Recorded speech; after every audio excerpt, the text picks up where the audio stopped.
Right, so it is your Wednesday morning. It's time to talk some tech, some of the biggest tech stories that's making the rounds, and a couple of interesting ones at that as well.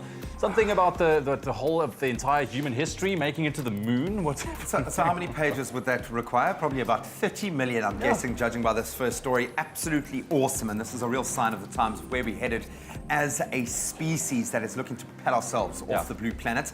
So Israel have joined the space race now, and they've launched a craft called Bearsheet with help from SpaceX, and this is the first time that a private company is planning to land something on the moon. We've seen a lot of privatized activity in space, if you will. So this first privately funded mission to the moon was put together by a non-profit organization called Space IT, and it plans to use the moon lander to advance science and engineering in Israel and inspire a lot of young people to get into studying in the STEM fields.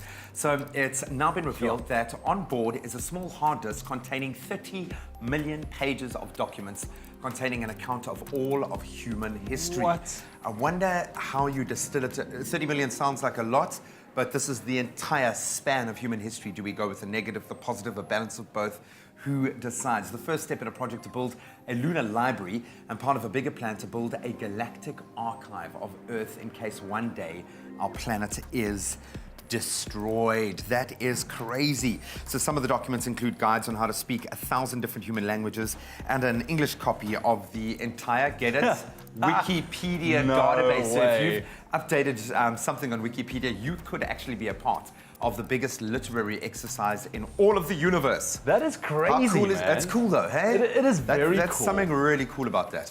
Sure. So anyways, sticking to other tech news closer to home, Still I guess. in the STEM field. Still in the STEM field, and Google have now announced that Android phones running version 7 or newer will now be able to log into apps without using a password.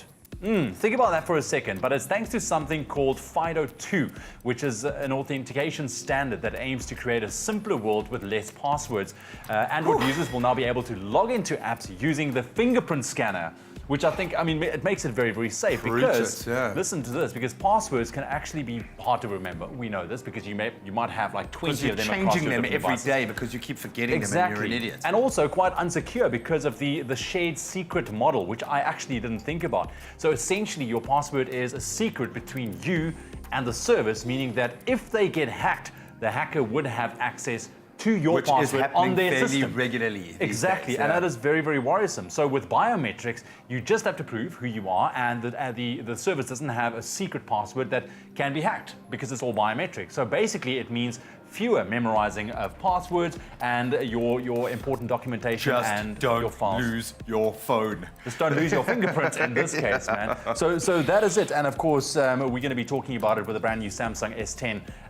It runs version 9, which has got all of those biometric bits and bobs. It's a very cool phone, man. It's a cool phone, there. Yeah. Do you want to take it out now? I'd like to see it, man. I'd like to see it. It's right here, man. I hate that you asked me this. There we go. Look at that. Oh, look at it.